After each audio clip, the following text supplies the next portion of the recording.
Donc ce matin, je voudrais vous parler qu'on doit être prêt pour le retour du Seigneur.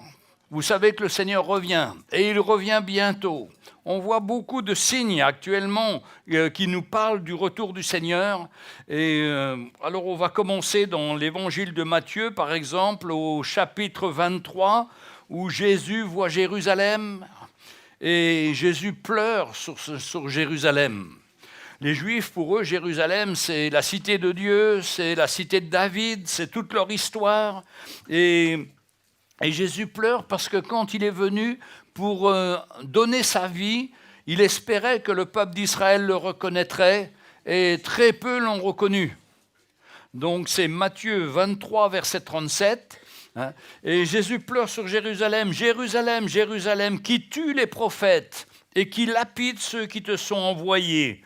Combien de fois ai-je voulu rassembler tes enfants, comme une poule rassemble ses poussins sous ses ailes, et vous ne l'avez pas voulu. Voici votre maison vous sera laissée déserte, car je vous le dis, vous ne me verrez plus désormais jusqu'à ce que vous disiez, béni soit celui qui vient au nom du Seigneur. 24, comme Jésus s'en allait au sortir du temple, les disciples s'approchèrent de lui pour lui faire remarquer les constructions.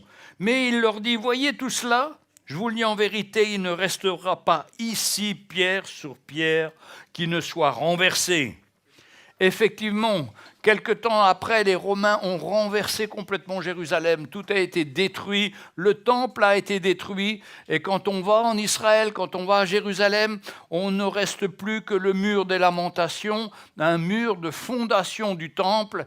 Et le temple a été détruit, le culte a été arrêté. Et c'est pour les Juifs une grande tristesse.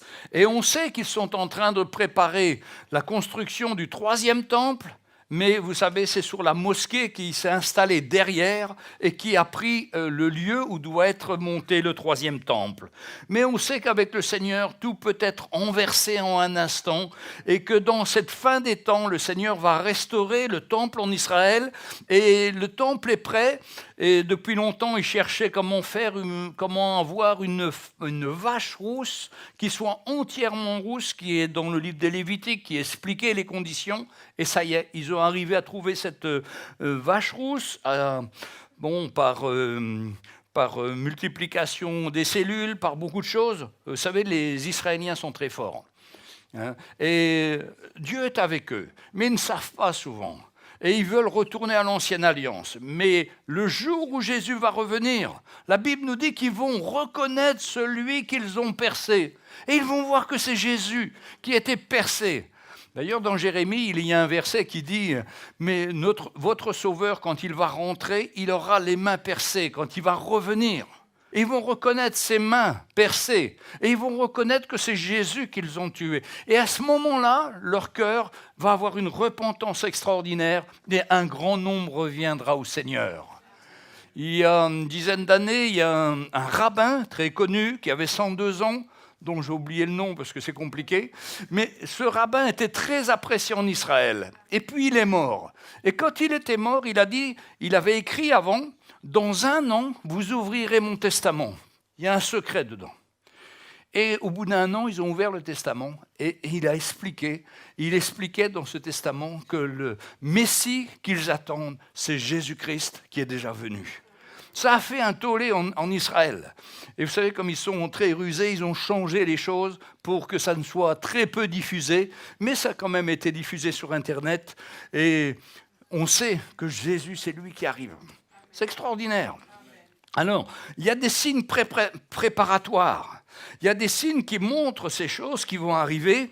Alors, il s'assit au verset 3 du chapitre 24, il s'assit sur la montagne des Oliviers. Les disciples vinrent en particulier lui poser cette question. « Dis-nous, quand cela arrivera-t-il ? Quel sera le signe de ton avènement et la fin du monde ?» Alors Jésus leur répondit, « Prenez garde, que personne ne vous séduise, car plusieurs viendront sous mon nom, disant, c'est moi qui suis le Christ. » Nous, en France, il y a 15 ans, on avait 20 ans, on avait un facteur qui s'appelait le Christ de Montfavet et qui se disait Jésus-Christ. Et c'était tout à fait un original, tout à fait un homme qui se prenait pour Jésus. Et quand on va en Israël, il y a beaucoup de gens qui se prennent pour Jésus. Il s'appelle là-bas, il y a ce qui s'appelle le syndrome de Jérusalem.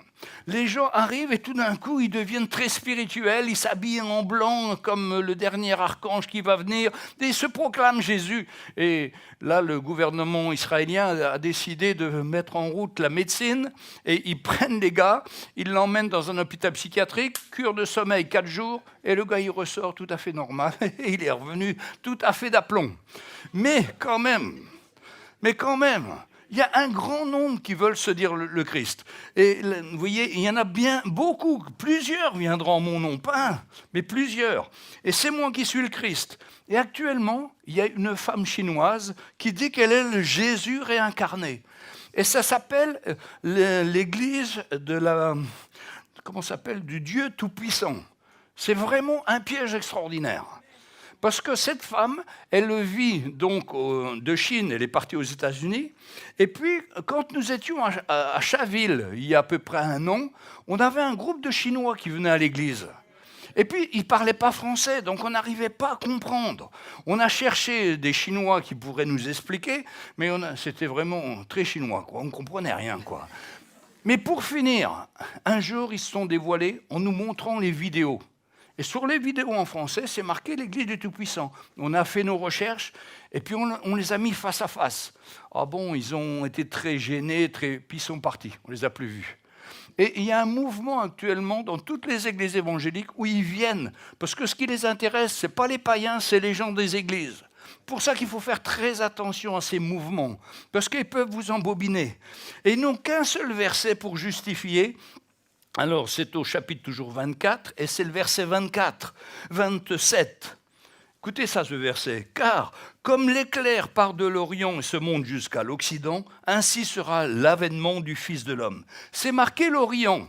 Alors, pour eux, l'Orient, c'est la Chine. Et c'est eux. Mais c'est un éclair, c'est un exemple qui est donné par la parole de Dieu. C'est comme l'orage, il peut arriver à l'Orient et passer par l'Occident. Ce n'est pas du tout ça. Mais ils sortent un verset de leur contexte pour en faire un prétexte et pour justifier leur position. Mes frères et sœurs, quand on lit la parole de Dieu, il faut que tout corresponde. Et si tout ne correspond pas, il faut rejeter. Et c'est très important.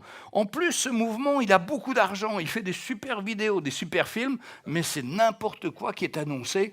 Et c'est vraiment quelque chose de terrible et de quelque chose vraiment diabolique de l'ennemi qui veut concurrencer l'Église du Seigneur. Mais le Seigneur est plus grand que tout ça.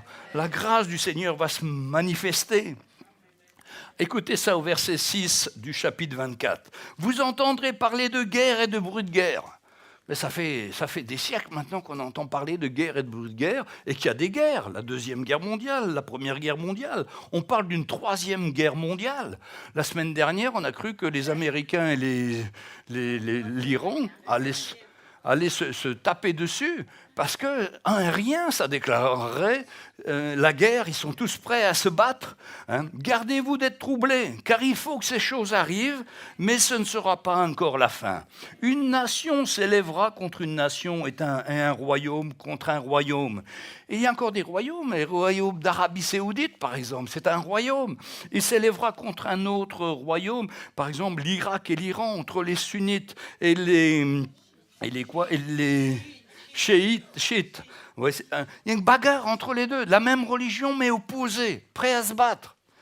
Vraiment, c'est incroyable. Il y aura en différents lieux des famines, des tremblements de terre. Hier, je cherche sur Google tremblements de terre. Je regarde les dates, 11 janvier 2020. Ah ben attends, il y avait déjà 3 tremblements de terre, hier à midi. C'est-à-dire, avec le décalage horaire, il y a des pays comme l'Australie avaient déjà eu des tremblements de terre. Tremblements de terre, à une échelle de Richter supérieure à 5, jusqu'à 10. Donc, à 5, ça commence à être reconnu comme tremblement de terre. Il y avait déjà 3 tremblements de terre. En général, il y en a 5 par jour. Vous savez, nous, on ne connaît pas ça en France. Mais beaucoup dans les Caraïbes, beaucoup en Australie, Porto Rico, il y a l'Australie, la Nouvelle-Zélande. Incroyable. Japon, bien sûr. Partout dans le monde, on voit ces choses. Alors, tout cela, ce ne sera que le commencement des douleurs. Alors, on vous livrera au tourment et on vous fera mourir, et vous serez haïs de tous et de toutes les nations à cause de mon nom. on a la grâce, nous, d'être libres. Mais demain paraît l'annuaire de l'Église persécutée. C'est mercredi, conférence de presse. Il y avait déjà 220 millions de chrétiens persécutés en 2018. Et je suis sûr qu'en 2019, c'est encore plus parce qu'ils annoncent déjà que c'est l'année où il y a le plus de persécutions pour nos frères chrétiens, en Chine, dans les pays du Moyen-Orient, en Afrique, enfin partout, le monde est en ébullition et on voit aussi que ça, c'est des cas, des situations de la fin des temps. En 2018, 215 millions de chrétiens persécutés ou qui sont dans des zones où il y a la persécution. Alors, ainsi plusieurs succomberont et ils se trahiront, se haïront les uns les autres. Plusieurs faux prophètes s'élèveront et séduiront beaucoup de gens. Et parce que l'iniquité se sera accrue, l'amour du plus grand nombre se refroidira. L'iniquité, le péché, la liberté sexuelle, la liberté dans tous les domaines, les meurtres, les choses les plus terribles vont se développer d'une façon incroyable. Mais pour nous allons nous attendre au Seigneur et voir sa main. Et verset 13, « Mais celui qui persévérera jusqu'à la fin sera sauvé. » Cette bonne nouvelle sera prêchée dans le monde entier pour servir de témoignage à toute la nation. Alors viendra la fin. Mes frères et sœurs, on ne sait pas le jour et l'heure, mais ça peut venir très vite. Là, entre les chiites et les sunnites, l'Iran voulait balancer des bombes dans l'Arabie saoudite sur les champs pétrolifères. Mais du jour au lendemain, on ne peut plus avoir de l'essence pour nos voitures, ou à des prix tellement élevés que ça va faire un gros problème pour tous les pays du monde. Donc vraiment, il y a un équilibre qui est très fragile. Mais nous savons que le Seigneur revient et nous attendons à lui. Et au chapitre 25, c'est très intéressant, il nous parle. Alors, oui, après toutes ces conditions, il y en a encore du verset 15 au verset 52, il y a encore des conditions qui sont données, qui nous sont expliquées, mais quasiment tout est pourvu. Mais au verset 25, « Alors le royaume des cieux sera semblable à 10 vierges qui, ayant pris leur lampe, allèrent à la rencontre de l'époux. 5 d'entre elles étaient folles et 5 étaient sages. Les folles, en prenant leur lampe, ne prirent pas l'huile avec elles, mais les sages prirent avec leur lampe l'huile dans les vases. Comme l'époux tardait, tous s'assoupirent et s'endormirent. » C'est intéressant de voir que Jésus regarde cela face au mariage qui se passait dans ces pays du Moyen-Orient. Au temps de Jésus, le mariage se déroulait en 3 étapes. D'abord les fiançailles, la cérémonie des vœux qui avait lieu chez les parents de l'épouse, et puis le festin des noces chez l'époux. L'époux allait chercher sa fiancée dans la maison de sa fiancée, de ses parents, et la ramenait chez lui, et faisait le festin. Alors, c'était comme le royaume des cieux, il sera semblable à ces 10 vierges qui ont pris leur lampe. Pourquoi ? Parce que c'était la nuit que se faisaient les mariages, le soir. 5 d'entre elles étaient folles, 5 étaient sages. Vous voyez, les folles, en prenant leur lampe, ne prirent pas l'huile avec elles. Ce qui est important, ce n'est pas les vierges, c'est l'huile. C'est d'avoir de l'huile dans notre vie. C'est d'avoir la parole de Dieu dans notre cœur. C'est d'avoir une vie avec le Seigneur. Alors les pentecôtistes vont dire, et nous sommes aussi pentecôtistes, c'est le Saint-Esprit. C'est vrai, c'est le Saint-Esprit. Mais il y a plus que le Saint-Esprit. Parce qu'on peut être baptisé du Saint-Esprit, puis plus avoir la vie du Seigneur. On peut être dans une structure pentecôtiste où il n'y a plus cette relation avec le Seigneur. Il y a toujours le parler en langue, mais ça ne suffit pas.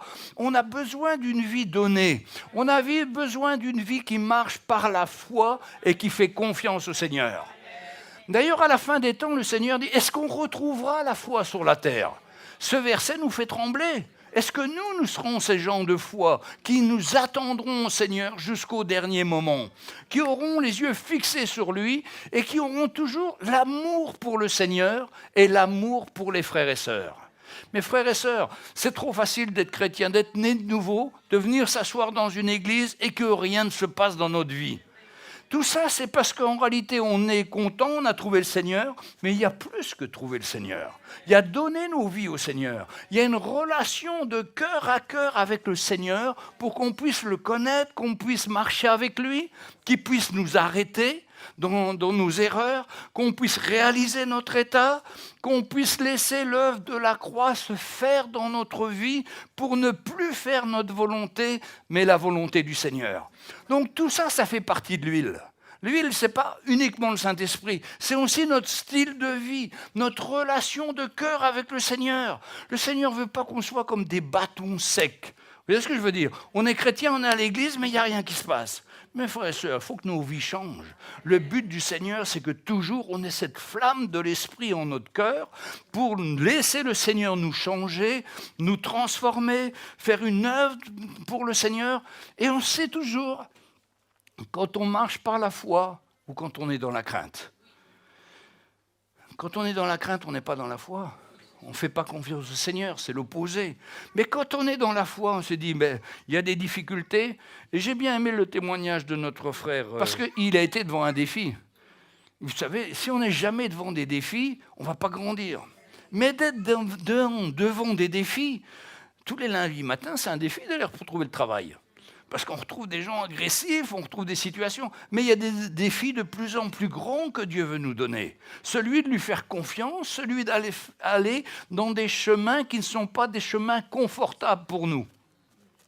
Un des derniers défis que j'ai fait, c'est d'essayer de parler américain pour moi. Le résultat n'est pas terrible. Hein. Le résultat, est, comme je l'avais dit, c'est entre Bourvil et Louis de Funès. Non, Maurice Chevalier et Louis de Funès. Hein. On avait écouté ces deux personnes-là avant, et bon, ça ressemble tellement que c'est gênant, quoi. Mais bon. Mais par contre, on a des Américains qui ont trouvé que c'était très bien. Parce qu'ils aiment bien l'accent français, et là, ils sont servis à 100%. Mais ils nous ont donné une idée. Ils disent, dans vos histoires, il faut que vous marquiez aussi les textes en dessous. Parce que si on ne comprend pas exactement le mot que vous dites, au moins on pourra suivre dans les histoires. Donc c'était très encourageant. Et dans nos vies, il y a toujours des défis. L'Église est un défi permanent. Imaginez qu'il y ait 200 personnes qui viennent. Là, on est 90, 80. Si 200 personnes arrivent ici, comment on va faire, les frères et sœurs? Eh bien, on va faire 2 cultes. On en fera déjà un peu plus tôt, un après. On va voir comment le Seigneur conduit. Lui, il a des idées.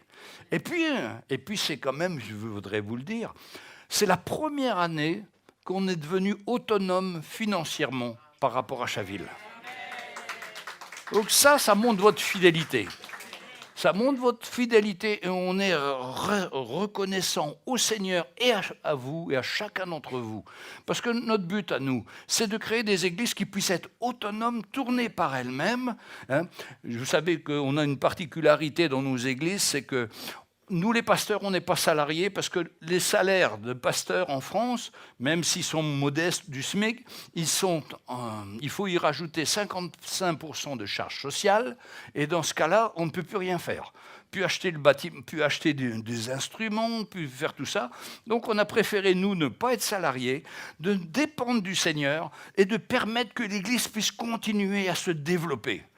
C'est un peu particulier, mais moi je trouve que c'est bien parce qu'on est obligé d'être motivé.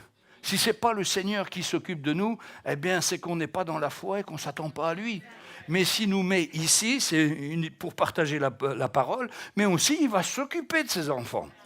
Et en particulier de ses serviteurs. On s'attend à la grâce du Seigneur.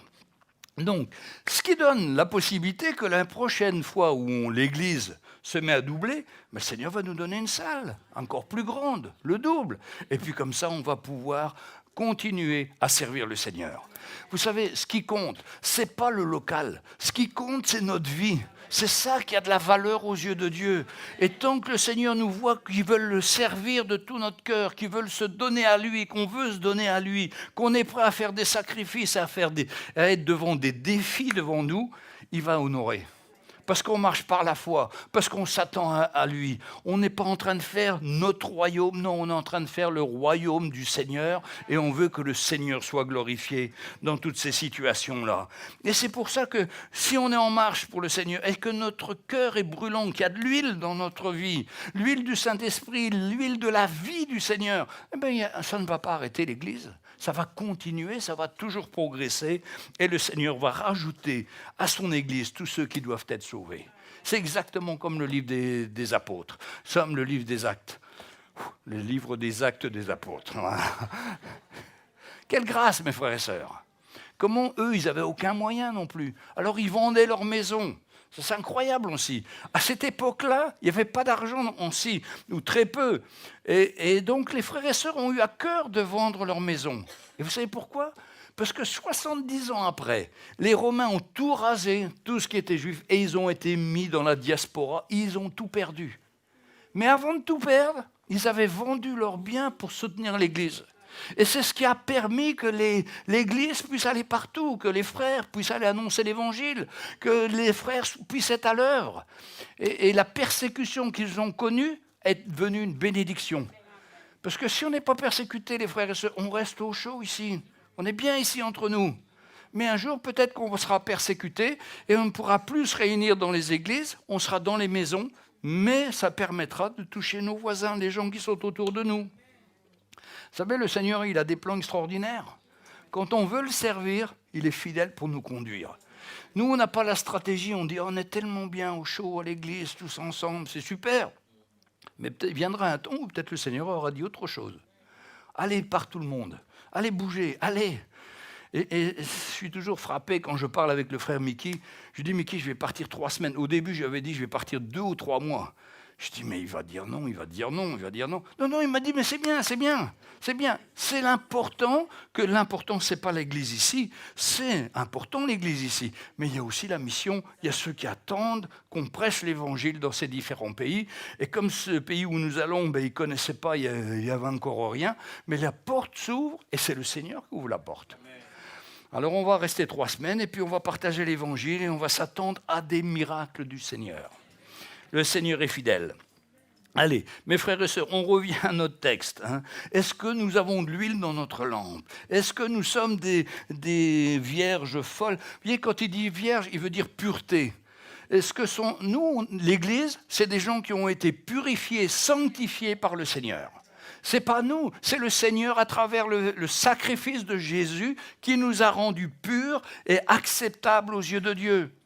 Nous, quand on se voit, on voit encore le vieux Jean-Louis avec ses casseroles, avec ses histoires. Non, Dieu ne nous voit pas comme ça. Il voit le sacrifice de Jésus dans ma vie, que j'ai accepté Jésus, donc je suis purifié, sanctifié. Bon, il espère toujours que je vais quand même grandir de plus en plus, parce qu'il ne faut pas rester dans son état. Mais aux yeux de Dieu, on est ces gens purs qui servent le Seigneur de tout notre cœur, purifiés par le Seigneur. Mais il ne faut pas qu'on manque d'huile dans notre lampe. Donc, comme l'époux tardait, tous s'assoupirent et s'endormirent.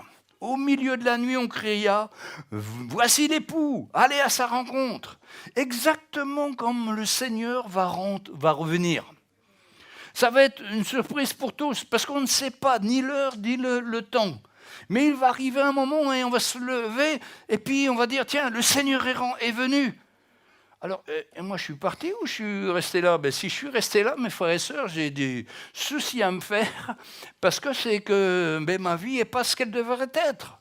Mais s'il y a de l'huile dans ma lampe, je vais partir avec le Seigneur. Je vous dis ça, on a un cousin ukrainien dans la famille de Sonia. Il gardait ses petits-enfants et lui, il avait plutôt tendance à boire un peu trop. Et puis un jour, ses enfants disparaissent et ça y est, il dit « Le Seigneur est revenu ». Il a pris les enfants et moi je suis tout seul. Et du coup, il s'est mis à genoux, il a prié le Seigneur et il a demandé pardon au Seigneur. Et il a reçu le Seigneur à ce moment-là, si bien que quelques années plus tard, il est parti avec le Seigneur pour de bon.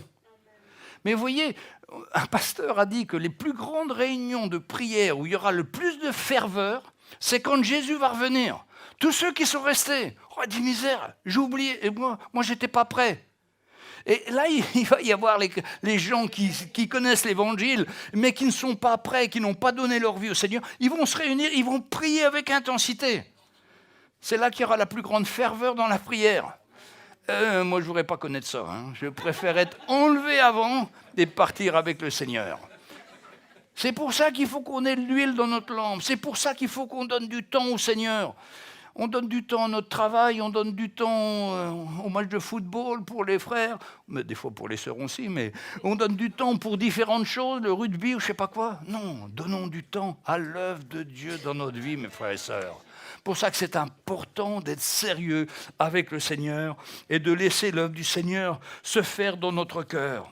Au milieu de la nuit, on cria « Voici l'époux, allez à sa rencontre !» Alors toutes ces vierges se réveillèrent et préparèrent leurs lampes.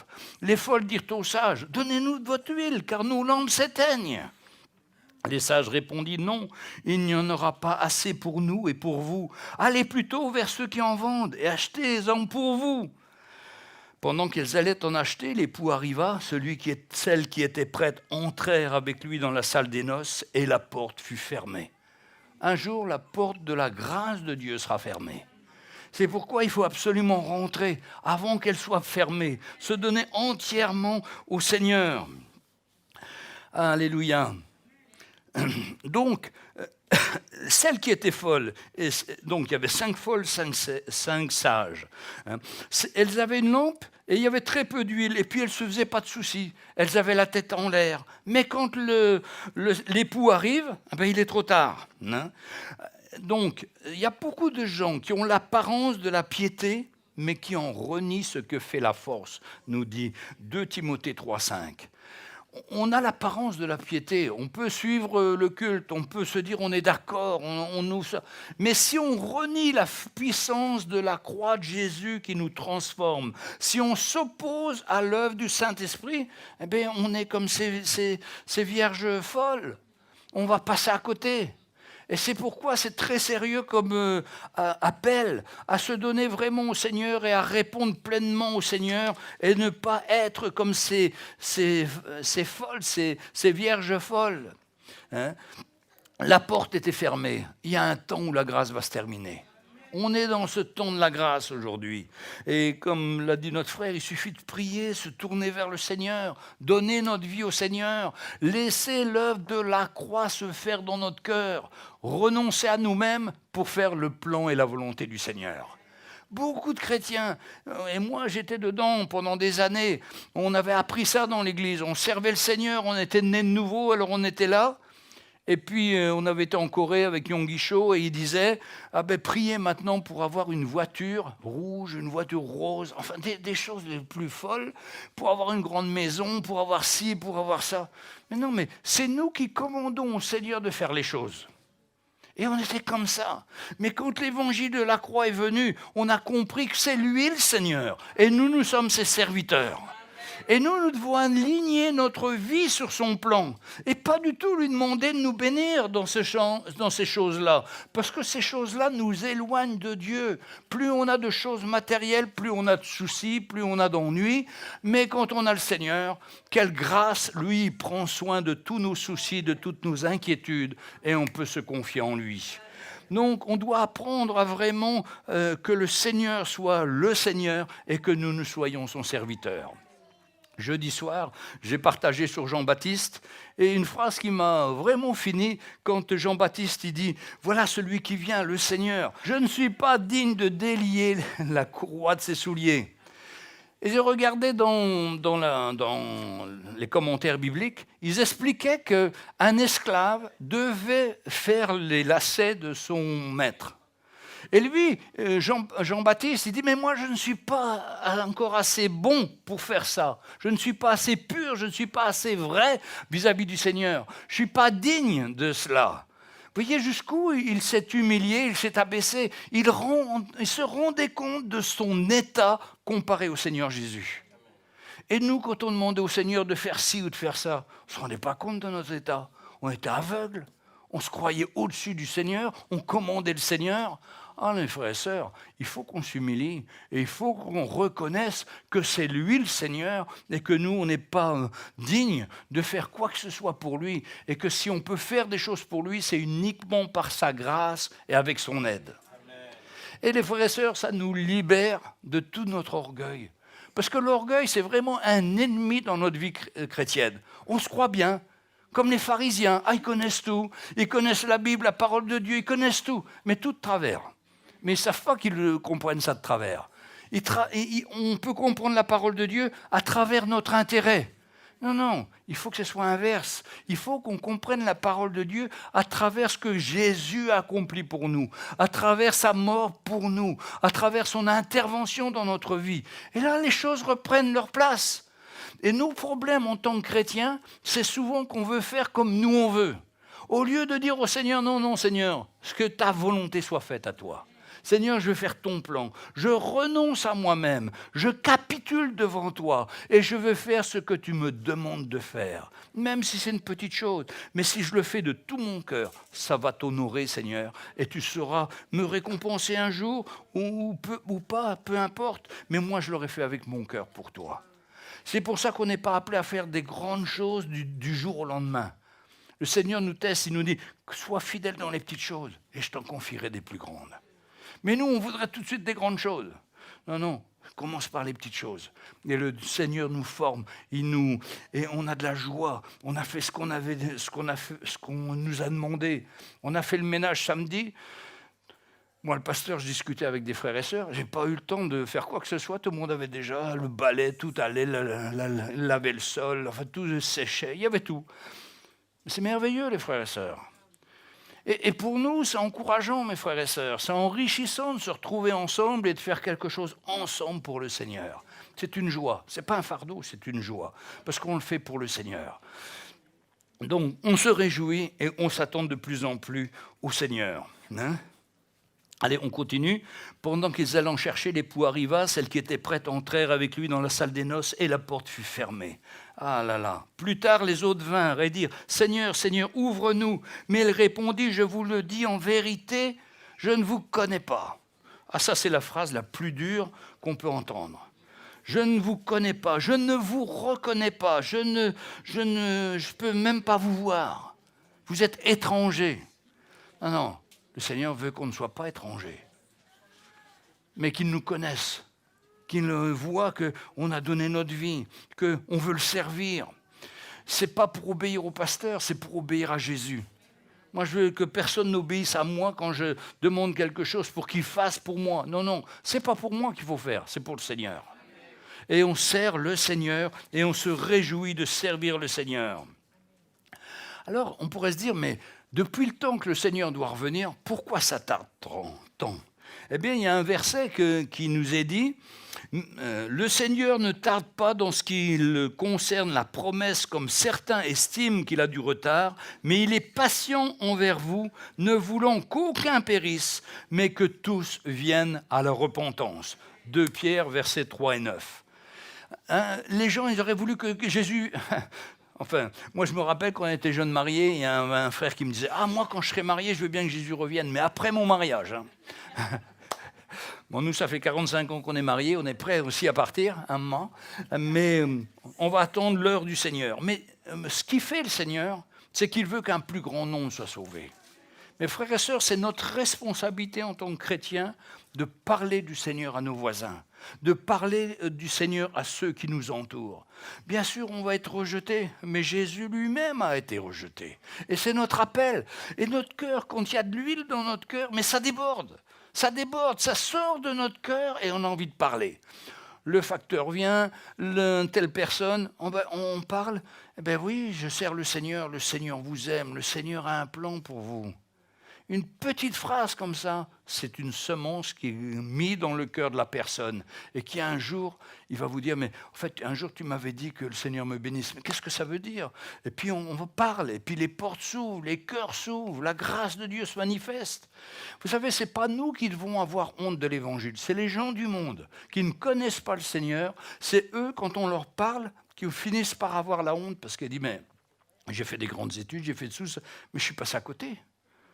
Et on voit des gens qui ont des grosses situations, mais ils sont passés complètement à côté du plan du Seigneur. Et ça peut être un balayeur, quelqu'un qui a une petite tâche toute simple et qui va parler au PDG de l'amour du Seigneur et qui va toucher le Seigneur va s'en servir pour sa gloire. Frères et sœurs, on a une grande responsabilité de partager l'Évangile avec tous ceux qui nous entourent et qu'on puisse hâter par là que le Seigneur va revenir plus vite parce qu'un grand nombre vont rentrer dans le royaume de Dieu. Bien sûr, ce ne sera toujours pas un grand nombre, mais ce sera le nombre que Dieu a fixé. Et puis, à nous, de nos bien-aimés, de leur parler. Cette semaine, on était visiter ma maman, on lui parle du Seigneur, on prie même avec elle maintenant, elle accepte. Mais il y a encore du chemin, les frères et sœurs, il y a encore du chemin. Parce que plus on a de l'âge, plus on a des idées particulières. Mais le Seigneur va renverser toutes ces idées. Ce n'est pas nos idées qui vont le remporter, c'est l'Esprit de Dieu qui va convaincre et qui va parler au cœur. Nous, on prie pour elle et on s'attend à un miracle du Seigneur. On attend que le Seigneur la touche et on sait que le Seigneur veut le faire. Alors on persévère, on apporte notre part et puis on s'attend à la grâce du Seigneur. Les frères et sœurs, on est dans des temps importants. On est dans des temps où il ne faut plus jouer, mais il faut servir le Seigneur. Il faut qu'il y ait un sérieux qui vienne autour de nous, en nous. Il faut que, face à tout ce qu'on voit, et je pourrais donner beaucoup de signes de ce qui se passe en ce moment un peu partout, mais on doit savoir dans notre cœur, Jésus revient bientôt. Ça doit toujours être dans notre cœur. Seigneur, je veux être prêt, je veux avoir de l'huile dans ma lampe, je veux te servir, je veux te donner toute la place dans ma vie et je veux te servir, Seigneur, avec mon cœur, pas avec ma théorie, mais avec mon cœur. Et le vrai évangile, c'est le cœur qui s'exprime. Et quand on s'exprime avec son cœur et qu'on parle aux gens avec le cœur du Seigneur, mais le Seigneur fait son œuvre. Ce n'est pas plus compliqué que ça. Ce n'est pas une question de capacité, c'est une question de cœur. Vous voyez, quand notre cœur est rempli de la vie du Seigneur, il déborde naturellement. Comme un vase ou quelque chose où on met trop d'eau, mais ça déborde et ça vient sur les autres. Mais c'est ça que le Seigneur veut, qu'on ait une vie en abondance, une joie en abondance. C'est ce qu'il a dit. L'eau que je vous donnerai coulera en vous comme une source qui ne s'éteindra pas. Vous savez, c'est quand elle s'éteint que c'est dramatique. Parce que là, le pasteur n'a pas bien parlé, ou il était trop long, ou j'avais faim, comme la pièce de théâtre, là. Hein. Ils avaient tous des arguments extraordinaires. Hein. Mais quand notre cœur brûle pour le Seigneur, on n'a pas faim, on mangera un peu plus tard, ce n'est pas un problème. On veut écouter le Seigneur, on veut se nourrir de la vie du Seigneur. Amen.